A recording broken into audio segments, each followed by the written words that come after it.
All right, all right, all right, all right. Right about now, we are here in the pre-read. Okay, so um, good evening, everybody. I am Julian of Storytime with Julian, and this is the pre-read. Um,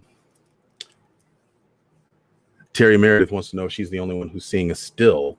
No, you are not. And thank you, Erica, for acknowledging the title page. Yeah, we're doing some things a little bit different. Kind of. Hold on, let me get my pharmaceutical situations out the frame. Y'all need to know about how I spend my weekends.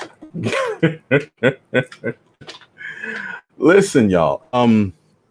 It's wonderful to see everybody here. This is going to be a little bit different because I'm still getting used to it. But I can see Kamisha Umstead. I can see Joker. I see Iowan Tribal Stone Flowers. I see Mimi Brown. I see I see Tony Aiden asking, you know what? I ain't got to say. There we go. So Tony's super funny. And yeah, y'all, it's just really good to be here. So let me keep it brief because there's a lot of work to do between now and the actual beginning of the story time, but wanted to talk about the crust of a motherfucker: writing and performing unapologetically Black stories. I'm gonna just cut right down to it.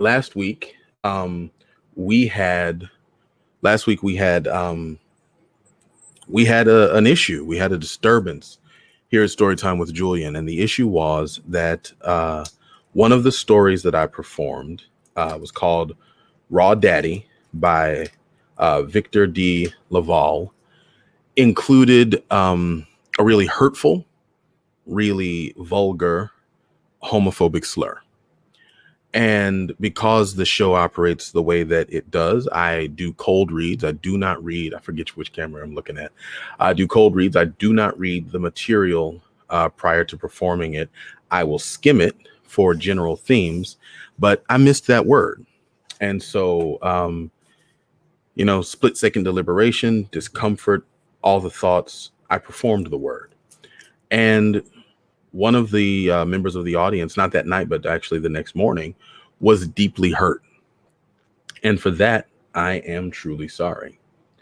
Now, this actually sparked quite a bit of debate, not just on the Storytime page, but inwardly as well, and within the staff of Storytime. How do we address this? We don't want to be out here hurting people. We're not here to, we're not here to not just offend, but to commit emotional violence and verbal violence against anyone. Where I netted out is going to make some people unhappy or angry or uncomfortable. And I understand that. But where I netted out is this. On Storytime with Julian, we read and write and perform Black literature. I sometimes call it blackety black literature. Sometimes I've said unapologetically black literature. And what that means, and what I've recognized that means, is that because we are reading from the Black experience, we are going to read a lot of trauma of all sorts. And we are going to read things written by or from the perspectives of hurt people, and from the perspective of people who trade in hurting people, or at least have stories to tell about that. Raw Daddy was one such story. There are and have been others. Now, there's a lot that can be, when it comes to performing art, I don't believe in censoring the art. And I can't say that I'm doing something unapologetically Black if I'm apologizing in the context of performing it by editing it or censoring it. Now, I did not come to my final stand on this by myself. I talked to some creative lit professors. I talked to some of the authors who have presented, and actually even to on Ilkar Scott, who will be joining us in story time after this.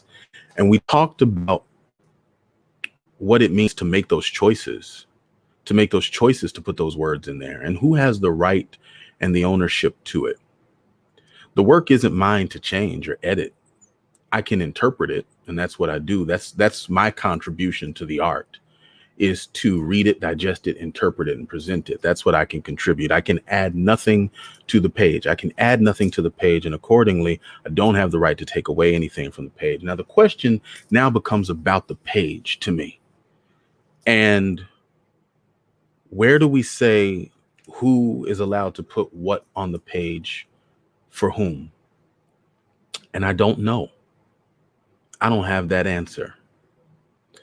I think we can go around in circles and debate about it, but I will say this. I want to read and know and understand the intent of the author. If the author is writing about Blackness, Black experiences, then yeah, I want all of it. I want, as Chris Rock said in Bigger and Blacker, you got to love the crust of a motherfucker. I want the crust of a motherfucker. And if it's ugly and if I hate it, then I want to be able to say, you know what? This is not for me. This is gratuitous. This is ugly. This is hateful. But there are times in who we are and what we do as Black people that we move through spaces of being ugly and hurtful and painful. Homophobia is rampant in the Black community. It is the very reason that member of the audience felt and experienced that pain, is the very reason why it needed to be written, why the story needed to be written to capture, this is what we do, this is how we do, this is it, unflinching, unyielding. Now, from what I've read of Mr. Laval, Victor D. Laval, and we have plans to have him on the show sometime in the near future, that's what he does. He writes the ugly shit. He finds the beauty in the ugly and he puts it out there, and he turns an unflinching, unapologetic eye to it, and he presents it as it is, and he lets you find in it what you will. And unfortunately, some of us will find trauma and pain. I think perhaps even more unfortunately, some of us will find a mirror, perhaps not to our current selves, but to a less evolved version of ourselves that felt comfortable with that language, with that being. And some of us will find a microscope under which to investigate that unseemly crust of a motherfucker. As a writer, I struggle every time I put pen to paper to be real and authentic with what I put down. Even when I'm writing fantasy, I mean, I trade for the most part in fiction, sometimes fiction inspired somewhat by reality, but I trade in fiction. So even when I'm writing fantasy, I am trying to capture the realness of the character in the context of the world in which they live. Sometimes, if I'm writing an ugly character, you know, those of you who have been with the program for a while know we have read some ugly, gritty, bracing things. One of the most powerful and ultimately ended up being one of the most enjoyed stories opens with a decapitated young Black girl. That is the first thing that we read. And we don't know, when we're experiencing the story, when we're reading these works, when we're performing these works, what's going to happen next. We don't know where that next left turn is going to take us.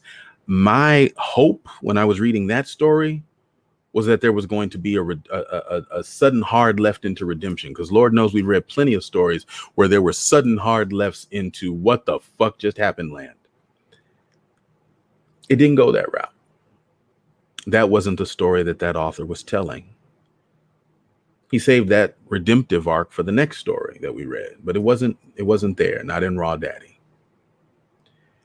And as a piece of art that by that very author's own definition shines an unflinching light on blackness, an unapologetic lens on blackness, that has to be okay. I am going to read humor. I'm going to read pathos. I'm going to read trauma. I'm going to read struggle. I'm going to read magic. I'm going to read us into the future. We're going to read forever. We are. It's the nature of this thing. Each and every one of us in this space is a storyteller. And the nature of the stories that we each have to tell will not always be pretty. In fact, if they are, then they wouldn't all be true. It's just not the life afforded most of us.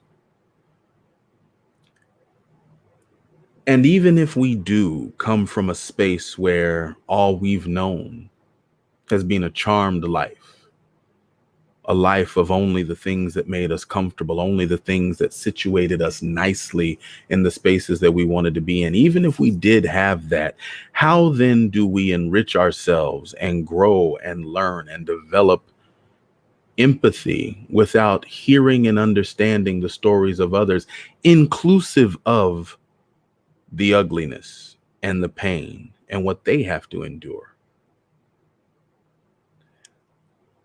I absolutely apologize for the hurt that listener felt that day, because I know that it is born of far more than just the word that I read, but rather what that word was triggering based on the experiences in that person's life.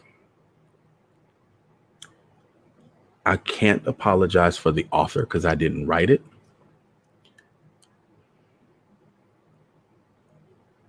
And I believe that that if we're going to read that piece, then it needed to be read for exactly what it was. Now, that being said, we will be making some changes in how we do some things here at Storytime. And one of the things that we're going to do is I have appointed a number of people to be my first guard. I will still not pre-read the stories.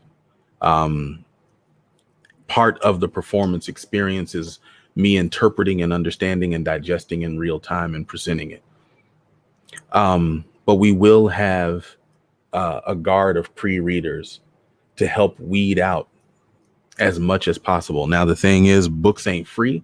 Well, the library books are free, but right now with all the, I ain't trying to check out no COVID books. I'm waiting. But making sure that everybody has a copy of the book that's going to be read is not always easy. So look, it's a work in progress. All of this is growing and developing. But we are putting those things in place. I have opened every episode with a spoken disclaimer. You will now find that on the page on Facebook, there is a written policy that is there so that you know, even coming into the group, where we stand on presenting that art. And before every episode, the disclaimer and the policy will be presented before we even open the show. I do this not to absolve me of responsibility, but rather to take responsibility and say, hey, this is it's just like the signs at a construction site. This is a hard hat area. If you're going to be in this space, you have to understand that there is the possibility of something dangerous falling. This is a hard hat area. This space, as am I, as are you, as are we all, is under construction. Now, we got about 15 minutes left before the end of this show proper. I see that Brother Scott is actually in the waiting room. I'm not calling you to camera yet. You good. I'll have you. He's in the green room right now. I will have a little pre-mumble with you before we log on. There'll be a private chat. But for those of you all who are planning on attending Storytime tonight, you are in for a treat. Listen. I said in the promo that I did a couple of weeks back that I read blackety black stories, and it happened that the week prior, I was really looking for, all the authors that we read are Black. Some stories occur more from, what we would call a Black experience than others.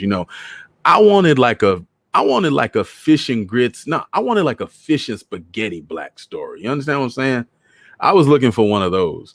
And so I'm flipping through Rihanna Milcar Scott's book, which, I mean, it's got a blackety black cover. I don't know who this brother is. I don't know what he's pushing up against, but I'm just like, that looked like a dude that I know. But I'm flipping through looking for a story that's going to fit, based on length and, pre-reading or pre-flipping for scanning for content. And I see this story, and the title of the story is Rolling in My Six Foe, ... And all my homies say, swing down, sweet chariot, stop and let me ride. And the ride is spelled out with multiple I's, and the ... is spelled out, it's written out. And I was like, this is the blackest story I'm going to come across this week. It has to be. I didn't even know what it was. I flipped through, I saw the name of one of the characters. I was like, okay, let me check this out right quick. I messed around and read a page, 2 pages, something. And I said, okay, I got to stop because I'm definitely reading this story. I'm excited. Y'all should be excited. And we have the author here to tell us about it. And I know he's watching, so I'm going to go ahead and say now, when we ask you questions about the meaning of a story, we don't want no Seal answers from Kiss from a Rose. How like people ask Seal, what are you saying when he's like, the lyrics are whatever you want them to be? No, please tell us. Please tell us. We don't want the lyrics are whatever you want them to be. We don't want the story means whatever you say. You know what you meant. You know what you meant when you wrote it. That's all we want. That's what we're looking for. No, all jokes aside, we are really, really excited about what's coming up at 10 o'clock. Now, let's see. What else did I want to discuss with you all? There are upcoming changes in this show, but before we go, because what this show is supposed to be is discussions on writing while Black, I'm going to say this. Your story is yours. I've said this to you before, but I want to be really, really clear about this. Your story is yours. And when I say your story is yours, I don't only mean your lived experience. I mean the story that's been birthed inside you for you to write, for you to put out there. That is yours. Nobody can or should take that away from you. People will possibly tell you that you're not allowed to write that. If that story was birthed in you, that's yours to write. Now, because it's yours, it also means that you owe a responsibility to it. That you can't just birth it into the world and walk away. You got to raise it upright. You got to guide it. You got to direct it. You got to make sure that the impact it makes on the world is positive, as you would any child, as you would anything that you birth into the world. But that story is yours. We have a responsibility as whatever level griot we are to tell the stories of our people and to tell the stories that we carry around with us. We tell those stories so that we can expand our territory in the world, so that throughout the world we are known for who we are and not within the definition of those whose gaze lands upon us. We tell those stories because our responsibility to our people, to our future, is to keep these stories going. Whether they're truth, whether they're fiction, they are reflections of the realities within us. They are reflections of the realities born within us through the experiences that we have suffered, through the experiences that we have witnessed, through the experiences that we fear because we've seen them from afar and we know that they're but for the grace of God. You may have a hard story within you. You may have a hard story that is your truth, but somebody else who is alive in your life might not like your truth being told. I say this with all due respect. Fuck what they like. That story is your truth. It is within you. It has to be birthed within you. It has to come out of you. That is your story. Now, once you bring it out, you have a responsibility to it. And that means whatever pain it causes, you have a responsibility to that too. But that's your story. And can't nobody tell you that is not yours to tell. That's it, y'all. We're going to close out the pre-read early because I got work to do. I got 10 minutes to make sure that I got the right book, that my bookmark's in place, that my scarf ain't going to choke me, that my water is available so that I can do some justice to this read. I thank y'all so much for coming out. Let's give some last words here. Erica Yolita loves following Rian's Twitter account.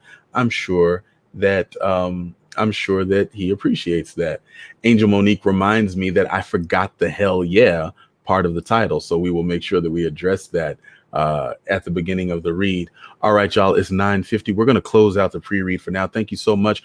We will be back shortly, so stay tuned on the flip, and I'll catch y'all then. Peace.